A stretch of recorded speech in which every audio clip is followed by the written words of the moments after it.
Bienvenue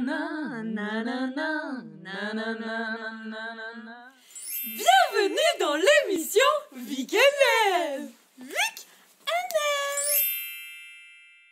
Aujourd'hui on va parler des romans. Ce bon petit peuple avec tous ces hommes bien musclés. Oh, de l'huile qui perd sur le corps avec des petites jupettes et des lèvres rouges sang mordues.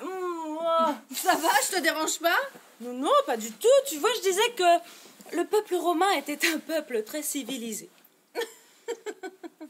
Civilisé? Ah bah pas avec les femmes en tout cas. Mais là, toujours tu exagères, hein. N'empêche qu'à l'époque, il y avait quand même des orgies, des fêtes, Bacchus, le soin du corps. C'était la belle vie, quoi. La belle vie, mais bien sûr, Vic. Mais tu as raison. Imaginons vivre à l'époque des Romains. Oh, trop chouette, une expérience spatio-temporelle.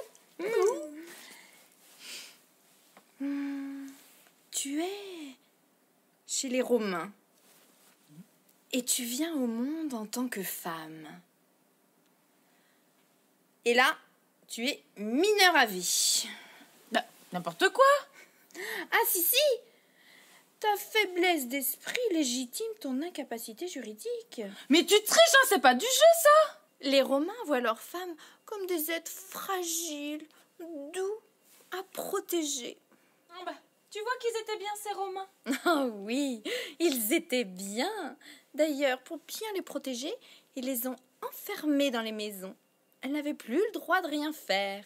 Elles ont perdu le droit de vote et de s'impliquer dans la vie politique. Ouais, en même temps, comme elles ne sortent plus, leur parole n'a plus d'intérêt. Juste comme ça, Mel, hein. Les femmes, elles s'occupaient de leurs enfants, donc de leur éducation. Et donc, elles transmettaient des valeurs. Oui, c'est vrai. D'ailleurs, c'était là leur unique devoir. À l'époque, on les considérait uniquement comme des ventres. Et les orgies, alors? Mais à partir de moins 186... 186, ça fait beaucoup, hein. Mais non. Mais non. À partir de 186 avant Jésus-Christ. Donc, à partir de cette date, le plaisir, c'est fini. Enfin, juste pour les femmes. Ça leur devient interdit. D'ailleurs, on leur apprend, toute jeune fille, à ne plus en ressentir du tout. En fait, ce que tu aimes, Vic, ce sont les sociétés misogynes, patriarcales et phallocrates. Mais non, mais pas du tout, hein. Moi, je te parlais de ce qui se passe en Gaule. Mais oui, tu sais, là où il y avait des mariages longs et heureux, du droit à la propriété, le droit de travailler, des femmes d'affaires, des exploitations agricoles, et puis même des loisirs à gogo. Mais Vic, tu parles de l'époque gallo-romaine. Ah, c'est toujours un petit peu planté dans les dates. Oui.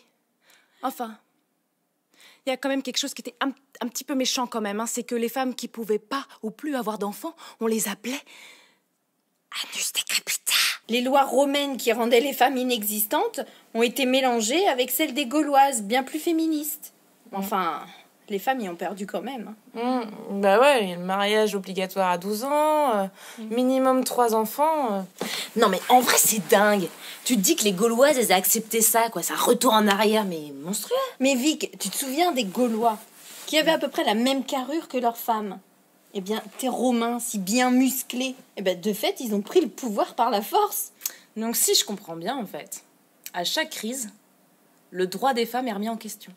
Et n'oubliez pas, c'est pas parce que les femmes n'étaient plus des guerrières qu'elles vont continuer à se taire. Les mamzelles vous expliquent tout sur les femmes et leurs tics. Les mamzelles vous racontent le pour et puis le contre. Les mamzelles vous informent des lois faites par les hommes. Les mamzelles vous dessinent le monde et son origine.